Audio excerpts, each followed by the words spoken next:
Good day, viewers. Welcome to a new edition of 30 Minutes with me, Manir Dan Ali. Our guest today is someone who's been here about a year ago, and is a storyteller, someone who started out as a journalist but prefers to be referred to as a storyteller, and is none other than Ejiro Umukoro, who has won some award in journalism and is now beginning to win some in fiction writing. Ejiro Umukoro, welcome to the program. Thanks for having me, Manir. A pleasure to see you again. It's been a minute. Yes, thank you. You just told me that there's this new book, which is more like a sequel to your earlier book. So more of the storytelling tradition has continued with you. Why did you have to write a sequel instead of writing a fresh new book? So I think at the end of the day, it was a clamor from a lot of persons. The way the story ended in the first book, Distortion, people felt like it was a cliffhanger, but I felt it was enough story. But when I kept getting more feedback from people like, no, there has to be some sense of justice. So the fact that people could relate to the story and then want a sense of justice for imagined victims, as it were, right, that tells me that we live in a society that is so enamored and convinced about the power of language, literature, narrative storytelling in also shaping the global view of the world and the society in which we create and the manifestations we want to see in our environment. So you are more like buckling to the pressure of your audience, because writers that I know them are like dictators. They don't listen to anybody. Oh no! But here you are listening to your audience. I have to. They are my audience. Without them, my book means nothing. They are the readers, they're the consumers, they're the persons who immerse themselves, commit their time, their energy, their resources. Come on, they spend buying my books. So when they do that, I mean, it's just an honor to get such a feedback. I want to honor them in return. Is it because of the dictatorship of social media, the way now people feel pressured in a way? That's a very interesting way to frame that question. I think because we live in a society where the criminal justice system has been put under the radar and it has been found wanting. So people want to escape into another world where they feel justice is possible. So it raises and heightens their hope and the desire to know that all is not lost. And sometimes you look at some of the tips in the book, because when I write with the view that you can take some ideas and knowledge and experiences and actually marry it into real life and use those experiences to navigate your way and find solutions as well. So this interest or spending more of your time on creative writing, how has it impacted on your first area, that's journalism? Because it appears it was just a stepping stone to your writing career, and you appear to be like putting it in the back burner. I wouldn't say that. They've always run concurrently. My journey began as somebody who uses a voice to tell stories. I used to do voiceovers. I used to do audiobook reading. I used to do documentary productions. So my voice, in fact, some of the telecoms you listen to is actually my voice. I would not name the media, the telecom. Yeah, all those ones saying this line cannot be reached. My voice is actually used in some of them, but people don't know that. Right. So what I've done over the years was that I noticed that I didn't like beat reporting, which is your daily news reportage. You don't want to go to the court or to the I will go. I will go. But I will cover, but I won't write it in the manner of short story. I mean, in manner of short news, quick news, right now, right here. To me, it's not energetic enough. To me, it doesn't have depth. And I feel it's also disconnecting. I am a storyteller. And because I tell stories, I want to immerse myself in a narrative. So what got me into investigative journalism was the love for storytelling and then long-form narrative storytelling, which blends with creative writing, was that space that got me to where I wanted. And that's why when I wrote my 10-part series of investigative stories on gender-based violence and Yahoo Plus boys and their confessions and all of that, and then the Pulitzer Center in the US recognized my work for that capacity, for me, that was a stamp. It was a stamp that gave me the confidence to say, long-form creative writing or narrative storytelling was my thing. But then why didn't you continue with the journalism, the one that earned you this No, I still continue with it. I mean, with the same gusto. Oh, they go together. So let me tell you how it marries, Manir. Right. So Recently, some of our staff that work with us at Lightree Media, because we mentor as well and we train, one of the things we've done at Lightree Media is continue our investigative story narratives. We have a Reuters investigation we've just done on tuberculosis in eastern Nigeria, Enugu. One of our correspondents did that story and we helped her to write that story. Right. And now the Reuters have recognized this particular work for its outstanding investigative stories. Right. So what we do now in Lightree Media is that we understand that there's a nexus between long-form narrative storytelling and creative narratives. And so is what there we did, an appetite for it? Absolutely. I mean, in this age of just scrolling so many things and not staying anywhere. Because we're able to bridge it. So it's like true crime turning into fiction, art mimicking life, life mimicking art. So that's the nexus we're able to bridge together and bring these stories and tell them in a manner that, one, it's mainstream. And that's why when my first book, Distortion, it was adopted and approved as a literature of study for students in secondary schools. That was another stamp that showed that, okay, this is impactful writing. Storytelling can change people. And they are based on real life incidences. But now what we do is not just news now. We turn news into creative something fiction. Interesting Good. that could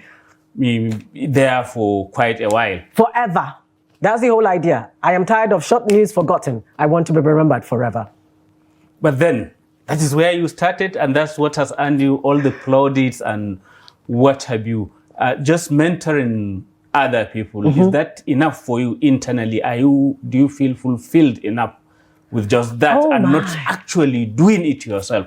I still do it in many ways. My journey actually began as somebody who managed talent, who discovered talent, and who guided people into their greatest strength. So back in those days, for those who didn't know, I was the woman who discovered Timi Dakolo, Mark Angel Comedy, who became the #1 YouTuber in Africa at one point, right? I also mentored him. This is back in 2006, 2005, 6, 7, and 8. These were the era when I was mentoring people. So I've always had an eye, an ear, and capacity for mentorship and training. And do you mentor yourself? That has been my story. I am a self-mentored woman. I have journeyed my life in a singular manner that even beats imagination, because I was the young woman who did not get the support she needed. But you mean somehow, from home or from the society? Everywhere. From home, from religious community, it was something else. But I was able to understand that all of these roadblocks that were thrown my way were actually tools. I just converted them. I changed my perspective. I reviewed how I consume the information and so-called trauma that's been thrown at me, and tell myself, you know what? I can navigate this. I can do this. Is it the worry spirits that... because, worry people are well known for, like, this can-do spirit and pushing the borders and what have you. I think it's also a Nigerian narrative. The can-do spirit is a Nigerian thing. And why is Nigerian is because if you also look at the various parts of Nigeria, like the Niger Delta you have talked about. Yes, the Niger Delta is where my parents hail from. I actually have ancestral layers in so many parts of Nigeria. So I often see myself first as a Nigerian before I claim maybe clan and tribe and all of that. And then state, of course, which is Delta State. Yes, the energy from Delta State and being born from that lineage and then being immersed in that spirit can be very exciting and gingering. It can be very energetic in a way that makes you know that, like we say, worry need to carry last. We don't concede conquest. We don't concede defeat. We don't concede failure. We understand that it's part of life. You take the gems you can pick here and then you run with it.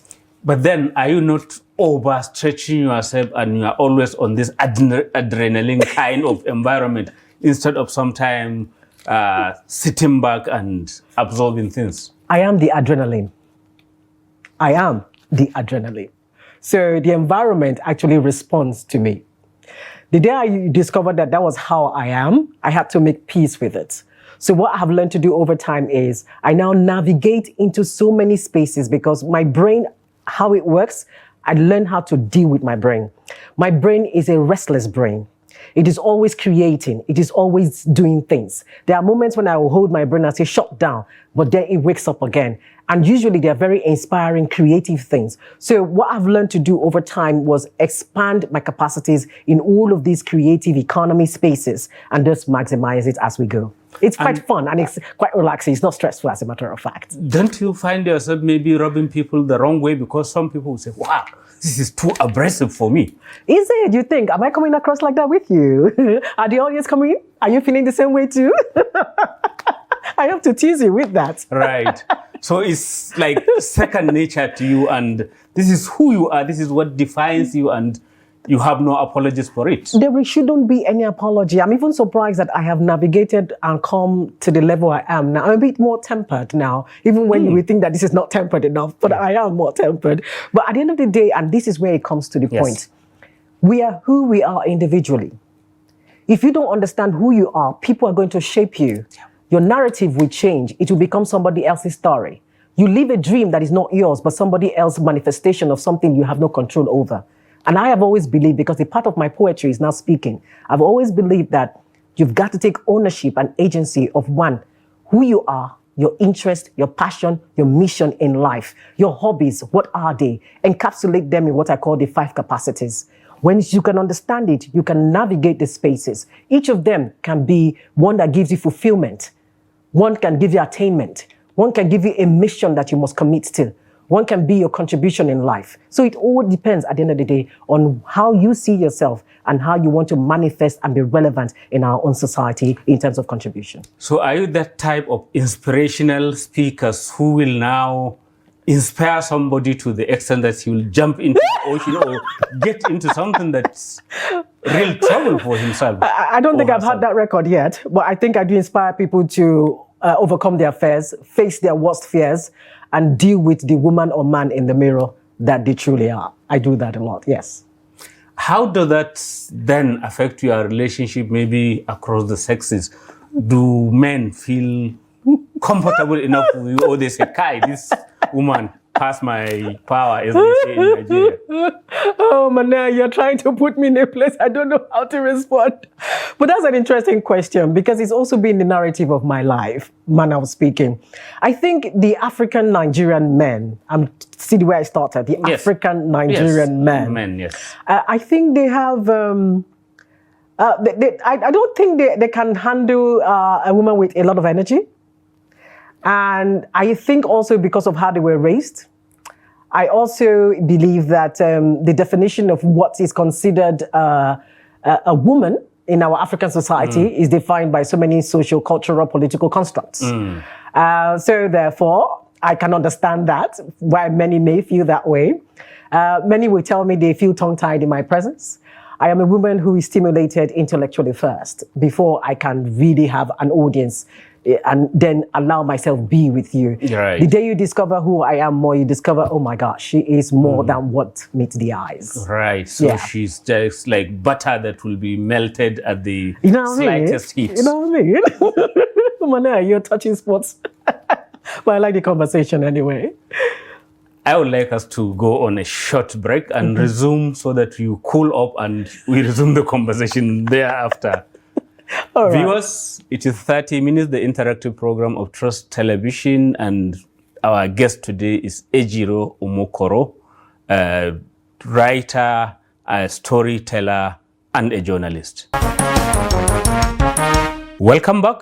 It is still 30 Minutes, the interactive program of Trust Television, and our guest today is Ejiro Umukoro, a writer, a storyteller, and a journalist. And I want us to focus on the journalism now. You did say that you were giving a speech at some event about freedom of information. And I know that this is something that was much welcomed when the law was passed some maybe nearly 10 years back. But is it your view that the Nigerian journalists have been taking advantage of it enough to squeeze that proverbial water out of the Nigerian stone of public officialdom, where they only want the sanitized version of events to be in the public domain? I would say this. I did that policy report first. It was a research work. I wanted to understand why is the Freedom of Information Act not as powerful in Nigeria? Because I was in South Africa, where I had the privilege of seeing the manifestation and use and enforcement of the Freedom of Information Act. And I felt if they are doing this well with it, what is with us in Nigeria that we're not doing? So what the research revealed to me was that Nigerians, journalists, one, majority don't even know about the Freedom of Information Act. Now, that was a shocker. Two, those who know find it difficult to navigate the spaces in terms of writing and framing how to present the request of letter to this organization. Three, civil servants within the organizational spaces have been misinformed, right, on what the role of Freedom of Information Act is. They often feel that the fact that you ask for it is suddenly a threat to their job. So the idea that my job comes first and the public is secondary or non-existent has also been the defining fabric that has been a limiting factor. So in other words, the civil service and civil servants generally, this ignorance on their part and the misinformation of the Oath of Secrecy Act, as well as other conversations, does not mean that you cannot give out everyday general information that are data. For example, if we go say, oh, how many people are in Abuja metropolis, for example, that's an open data that even the NBS should be able to provide us. And I'm happy that the NBS, the Nigerian Bureau of Statistics, have been sitting up to bring some of this data. I know that they have their staff who go out, right, get data, and then feed us the information we see on the NBS website. That aside, we now have a Supreme Court judgment that categorically states that every single tier of government in Nigeria must comply with the Freedom of Information Act. What I've also come to discover is that many of the NDAs, the various agencies in Nigeria, are not aware of the fact that this law has been passed and implementation is key. So actually, media literacy and the creation of awareness is key here now. Yeah, I just wanted to come in there because we had a real life experience with the Nigerian National Petroleum Corporation. We wrote from Daily Trust, and then they wrote back saying that, look, we are not covered by this. And by the time we published, they are now scrambling to recover. So yes, the public sector is not maybe educated enough, and then their first instinct generally is never reveal anything. Which is a mistraining they got. Shouldn't the blame be more on the journalists, on us for not pushing enough? For some time, maybe been just ready to take whatever official statement there is on a matter without asking questions. So I think it's a two-way street, like a two-edged sword, and like a coin with three sides. Everybody has their role to play. The journalist has their role to play. The civil service, the MDAs, the agencies, they have their role to play. And the third leg is public interest. The people they serve are for the good of the society.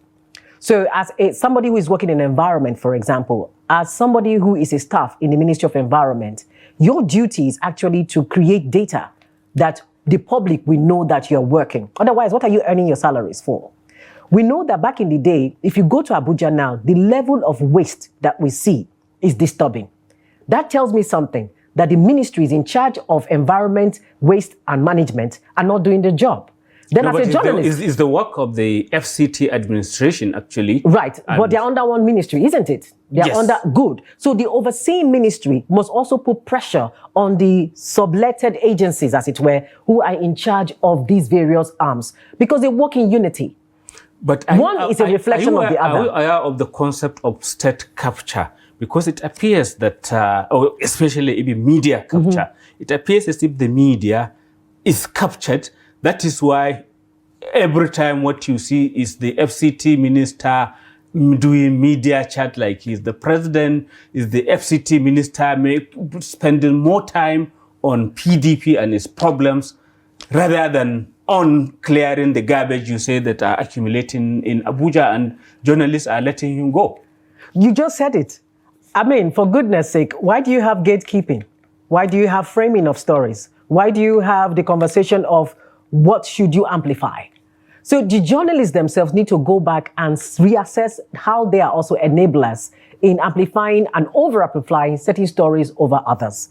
If journalism is public interest driven, then as a matter of urgency, we don't want to make it about individuals and turning them into superheroes who they shouldn't be in the first place because they are what? Public servants. So we need to change that narrative and make them understand that they are public servants, civil servants working for the public interest good for the collective.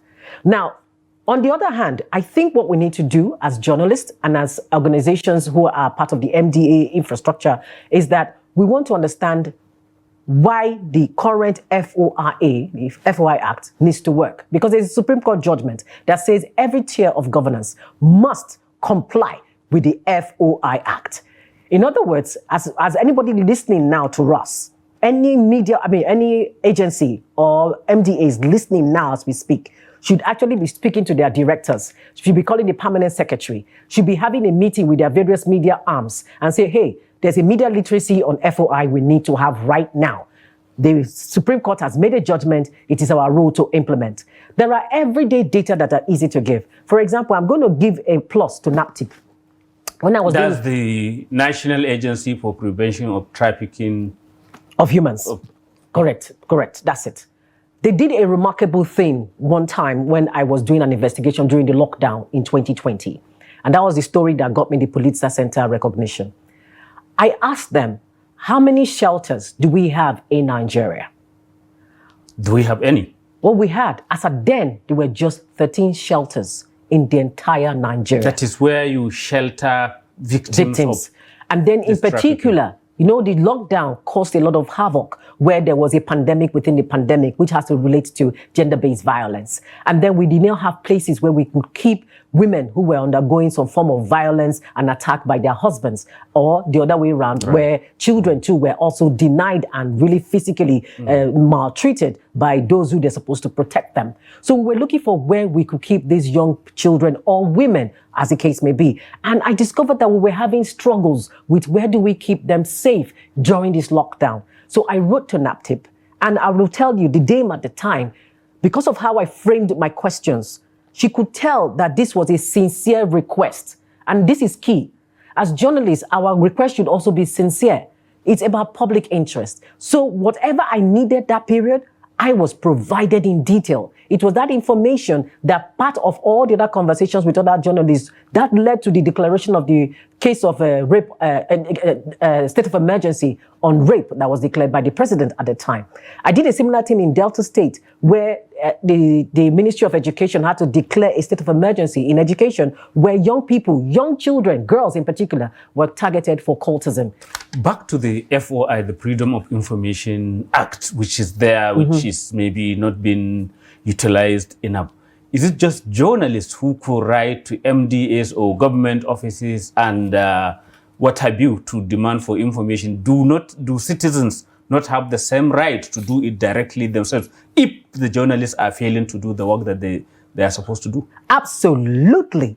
Every single citizen, based by the Nigerian Constitution, from Section 39 and Section 24, they are mandated and given the privilege to actually query and ask for this information. In fact, that Supreme Court law judgment made it clear that citizens can ask any ministry and no ministry can deny them. And if any ministry attempts to deny them, there are processes in which you could query and query and query. But most of the time, our citizens too are too like a bicycle. They sit back and they wait for somebody like a messiah to come save them from the day. And like, no, it can't work like that. So it's a three-sided coin. So where the journalism, yes, it's totally. It's a three-sided coin. Journalists, the ministries, that is the entire civil service mechanism and network and infrastructure, and then the citizens, which form the third side of it. So all of us must use the Freedom of Information Act to use data to solve our problem. Because without data, we cannot solve. Like the incident or where we're having this case of insecurity and security matter, how did we get to this point where now the federal government is now sitting up to say the lives of every Nigerian matter? It's because we have data that are in public domain that reveals we have a problem and it has to be dealt with, not with kid gloves. And talking about this kind of data and the FOI, there's this issue of, the controversy over genocide or no genocide in Nigeria. And people are saying, hang on, Where is this coming from? And partly, as you are saying, it's like because we are not paying attention to figures, to numbers, to data, and even the authorities are scrambling to find out to find figures that they can use to contradict what the Americans are saying now. And that goes back to why the civil service has to sit up. Look, the civil service is a reflection of every country. We can't always blame the president. We can't always blame the governors or the executive, the judiciary or the House of Assembly members. Civil service as an entire infrastructure, as a framework, are supposed to sit up and make sure these other forms, various arms of government are actually working. Without civil servants speaking truth, providing the data as accurately and publicly as accessible, that's why you see conjectures are coming up left, right, and center. So until we understand that if you don't have the right information, disinformation will sell, misinformation will sell, deep fakes will be prevalent, and the story will now become a spin-off narrative of the outcome that you do not seek. And you waste a lot of time trying to counter that instead of paying attention to maybe the important matters of the day. And it's cheaper. It's cheaper to be open with data. Of course, we know there are some very secret. For it to be that secret, it's so high up there in the hierarchy. Yeah, and in the FOI, I believe there are areas, I remember there are areas which says maybe... And it's just like out of the 100, it's like 0.1%. Right. Out of 100 percentage of the entire FOI Act, access to information and data storage and all of that. Only 0.1% of FOI requests are the no-go area. 0.001, as a matter of fact, if we break it down to the minutest. So the rest, 90% of the FOI Act are on general issues. So if you're feeling that you are incompetent, that's why you don't want to reveal a data, then sit up.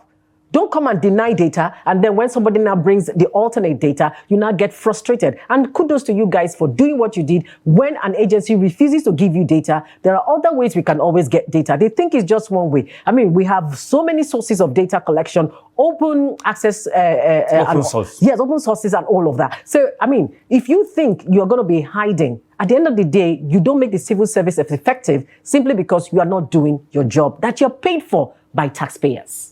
Thank you very much, Ejiro Umukoro, and thank you for once again coming onto the program. It's been a pleasure being with you. Thank you. Viewers, that's the end of this edition of 30 Minutes. Keep a date with us.